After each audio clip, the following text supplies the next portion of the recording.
Could Commanders GM Adam Peters sign or trade for another wide receiver to add to the Commanders roster before the start of the 2025 NFL season? I don't think it's as crazy of a possibility as you might think. Now, before we get into the wide receiver rumors today, guys, when and if something happens, all right, whenever Terry McLaurin gets his deal done, if they make another move for a different wide receiver, no matter what the case is, if there's breaking news, we will get you guys covered with breaking news coverage on this channel, 100% free.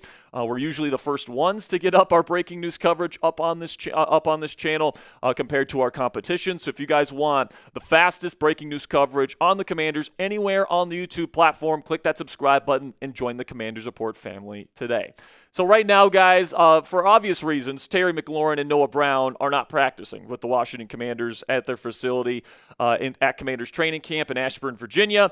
Terry McLaurin obviously is holding in, seeking a new contract extension to keep him here in Washington long term. And Noah Brown is dealing with an injury that is keeping him out of practice as well. So there's certainly some people out there that have speculated that the Commanders could add to this room. And you can definitely tell that the Commanders offense is missing these guys out there on the field. Guys like Luke McCaffrey, Chris Moore, Jalen Lane, etc. Those guys are just not cutting it at this point with these two guys out of the lineup. And then not only is the Commanders defense shutting Jaden Daniels and this Commanders offense down, but reportedly it's been all camp, including in that joint practice versus the New England Patriots last week. And, I think it's a fair question. Do we trust wide receiver Noah Brown to stay healthy for the entire season? He has been very injury prone as a player throughout his NFL career, and he's already dealing with an injury right now. So what if he goes down? Do we really trust Luke McCaffrey or Jalen Lane or Chris Moore or KJ Osborne, these players that are now getting first team reps and aren't getting the job done?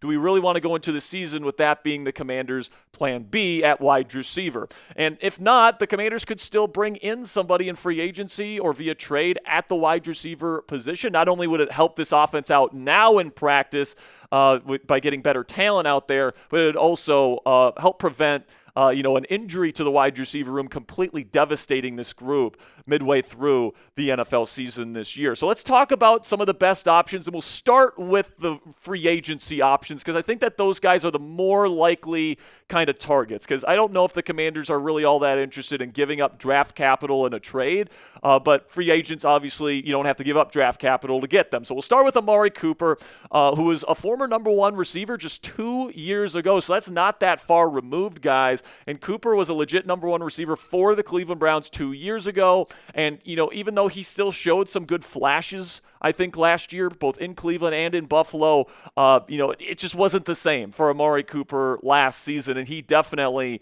took a step back as a player where I think before he was probably more of a true number one receiver. Last year, he looked more like a number two, maybe even wide receiver 3. You guys can take a look at the production last year and compared to what he did in 2023. I mean, he was unbelievable that 2023 season with over 1,200 yards receiving. The average was crazy. One of the best deep ball threats in the National Football League. The PFF grade was much higher, but then with two teams in 2024, both with Cleveland and then the trade to Buffalo, just over 500 yards, somewhat efficient, and he was really efficient down the stretch in Buffalo. But at the end of the day, that's just not good enough to get, number one receiver money. And to this point, Cooper has not been signed to a contract by an NFL team so far this year. So at this point, I would assume that his price tag is not that high. So if you wanted to add Amari Cooper, all right, and he could be somebody that can work alongside Terry McLaurin and Deebo Samuel while Noah Brown is still dealing with his injury. And then, they can kind of hash it out between Noah Brown and Amari Cooper, who gets that quote-unquote wide receiver 3 role when everybody in this group is healthy. But if the Commanders can get Amari Cooper for the right price, I think that he would be a good addition to this Commanders wide receiver room, and it wouldn't cost the Commanders all that much on a one-year deal against their cap, in which they still have plenty of cap space heading into the 2025 NFL season. Another free agent that they could potentially grab here is Gabe Davis, formerly with the Buffalo Bills and Jacksonville Jaguars. Signed a big contract with the Jags last year, and it just wasn't a good season. But Davis is a big body, deep threat, really good vertical speed. He's got really good size, and he's a great run blocker. So if you really want to dive into your bag of tricks there with the read option game, if you want to get Gabe Davis out there as an enforcer, out there as a run blocker, that's what Gabe Davis can bring to the table. He's not much of a route runner. Honestly, he doesn't have great hands for a big receiver either, and he's kind of lackluster. And that showed last year in Jacksonville. I mean, it was one of the worst free agent contracts any team gave any player in free agency last year. Plus, he got injured last season, and not only that, but I think that injury is probably still kind of lingering. All right, multiple teams, including the Steelers, the Saints, the 49ers, and more, have brought in Gabriel Davis for a visit this offseason, and all of them have decided not to sign him. So that's telling me that knee probably isn't 100% at this point. Davis is looking for work, and you can probably get him for super cheap at this point in the offseason or preseason, whatever you want to call this time of year. But he does bring a skill set that could potentially replace Terry McLaurin as the big body deep threat in this Commanders offense if you need him to. Then you get to Odell Beckham Jr. That is right, OBJ. Listen, man, I think Odell is probably cooked at this point in his career, but he certainly seems to disagree, and he's been telling people he wants to play this year, and I'm guessing his agent reached out to Tom Pelissero to say this earlier today. Three-time Pro Bowl wide receiver Odell Beckham Jr. has drawn interest from several teams. Oh, yeah, I'm sure several teams have reached out, and plans to play somewhere in 2025 per source. As OBJ posted himself, he is not retiring, and he continues to train in anticipation of being on the field soon. So, taking a look at Odell Beckham Jr.'s career, guys, in 2021, I actually thought he was a pretty darn good receiver. He was a big-time wide receiver 2 target for that Rams team on the way to the Super Bowl championship. And then 2022, obviously missed the entire season with that torn ACL that he suffered in the Super Bowl. But then he goes to the Baltimore Ravens after that ACL injury and actually looks pretty decent in Baltimore. Now, they had other priorities in terms of targets to Zay Flowers and Rashad Bateman and Mark Andrews and all the guys that they target there in Baltimore. But he was a very solid wide receiver 2/3 in Baltimore. But then last year in Miami, it's just a complete disaster. Less than 10 catches. He dealt with a little bit of an injury thing at the beginning of the season, and it just wasn't fantastic for OBJ. He's now going into his year 33 season, age 33 season, I should say.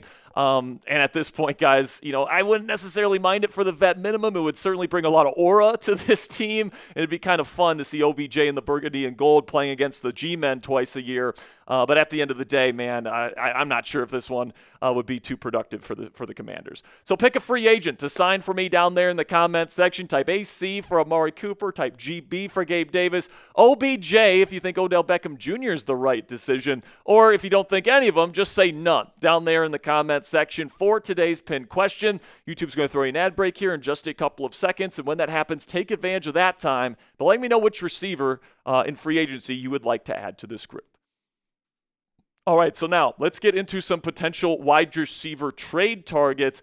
And like I said, guys, I think the free agency options are probably more likely because you don't have to give up any trade draft capital for them. But Adam Thielen is a veteran receiver that could be looking to go to a contender. The Panthers aren't ready to contend right now. This might be the last year in Thielen's career, and Carolina has a lot of young wide receiver talent that they really like, and they might be willing to part ways with Thielen for a day 3 draft pick. Then we get to Quentin Johnston, a wide receiver from the Los Angeles Chargers, and the Chargers just added Keenan Allen, and they just added 2 really good rookie wide receivers, it seems, based on the reporting out of their camp. Keandre Lambert-Smith, I believe is that his name, Ponzi? I think that's what his name is. And then you got Trey Harris out of Ole Miss, who's looking fantastic as well in Charger camp. So you got Quentin Johnston, who is a really good yak threat with all the screens that Cliff Kingsbury likes to run here in Washington. He could be a really nice weapon to have in this offense. So he does have a little bit of a drop issue. He's very infamous for that, but he's got really good size, quick feet. He's got really good speed, and he was probably better than you think last year. Over 700 yards for Quentin Johnston in that Chargers offense. Then a couple of Patriots receivers that could be on the chopping block. Kayshon Boutte, or Boutte, however you want to pronounce that name. You probably have to trade for him, but he's apparently had a really good camp, had a really strong finish to his 2023 campaign with the Patriots, but they bring in Kyle Williams, who's having a terrific camp. They still have Pop Douglas in the slot, and they just brought in Stephon Diggs, who's their number 1. So Boutte could be the guy on the outs and could be a potential get for the Commanders if they want. And then Kendrick Bourne, who's been a really reliable number 3 receiver option option for many years.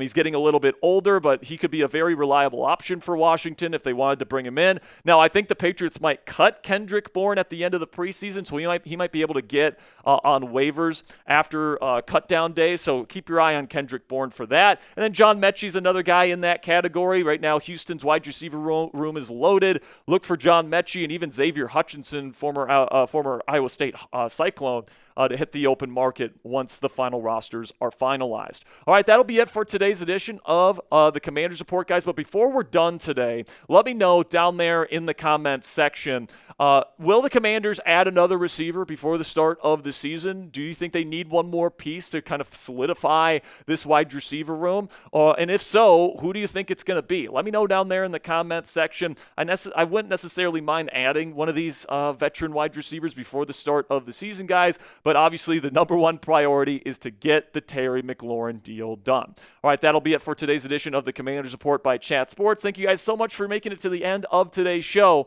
And until next time, guys, go raise some hail.